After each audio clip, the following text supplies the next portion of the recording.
So first a recap. I need you to make your stance, which I showed you in the first movie, and then you should actually lean out a little bit, like that, so you have some room for the disc. Then we're talking about pulling the disc, if you can touch your hand. This is kind of the ground or the beginning of the throw. Then you should actually pull the arm in a straight line in front of you like this, and then have a good follow through. If you make that in a good, like linear motion, you will pretty much end up straight. But if you, for example, reaching back behind you. Oh my God, this is stretching area. A lot of people do that, or they can actually twist their elbow like that. This feels wrong. So even if you try to pull this, then the arm will like go out like this. Swing. The swing, yeah. It can be released on the left side, or you can grab onto it and it'll be on the right side. Doing it correctly on the line close to your body, this is called the power pocket anyway, and then follow the line straight away. So even if you miss a little bit, because you don't, whipping your arm like that, you will still have a straighter shot. But then we have another problem. This is one line, it's straight, that you should try to pull your disc through.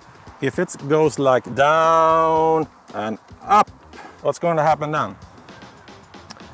And then it's gonna fade or drift to the left. Yeah. So in the same time you're trying to pull the disc at this line, you should throw it at this line. And the next question you usually get when you're having a clinic is, how do I know in which height should I have the disc? Look at your elbow, where it's like 90 degrees. So this is kind of the height of the line you should actually follow. If you throw it like that, then you will see that disc is kind of leaning to the left. If you're throwing it up too high, you will probably lean to the right. So I can start from the 90 degrees and then do the pull back to sort of have the right Try to find height. the right height on your body. Another thing with a common mistake is if you're pulling it from the straight line, you will in most cases end up pretty good. But if you're picking this outside here, then you can see your shoulders are not lined like 90 degrees from the target. It's more like 45 degrees.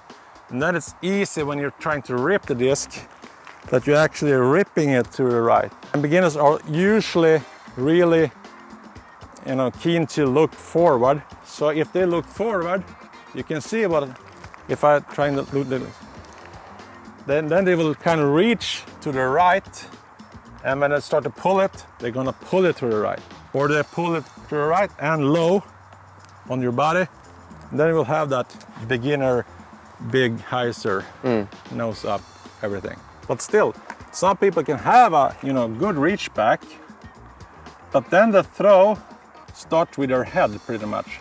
So they're kind of watching like that, and you will kind of have an early release and you will go left. You can actually hold your head a bit, still. So you actually throwing like that. Did you see that? Yes. It's kind of the same in golf. They're like, if you're watching the ball before you have hit it, you will miss the ball. So that's the theory, and here's the practice. Tomas' nemesis. But it doesn't really start here. It starts here with Tomas' bag. But not really, with discs. Choose the correct disc for the shot you want to make. Because if you're gonna shoot a straight shot and you want to, for example, your tunnel shot, you should have a stable disc. A good example is a putter. And most putters are pretty stable and they go just straight, don't have a lot of fade and usually don't a lot of turn. Then you can go with a mid-range like a fuse or something that is called stable. For longer shots, tunnel shots, you can actually use a fairway driver. The most common thing is to have a slightly understable, which is kind of crazy. Then you do what we call a hyzer flip.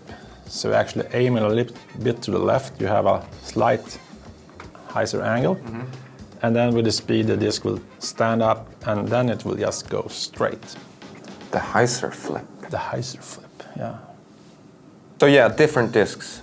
Yeah, for example, if you take the fuse and the stiletto and you try to make the same shot, you will see a huge difference how it flies. because the fuse will just carry forward all the time with minimal fade, and the stiletto will fade a lot almost from the get-go.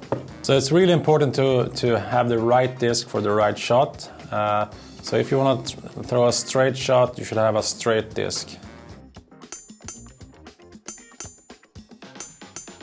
Hur skulle du bete dig om du har ett tak här nu? Om du ska komma under, exakt. Där har du ställningen du ska ha. There you go. Center of the fairway. Yes. So now it's Tomas' turn on his nemesis hole.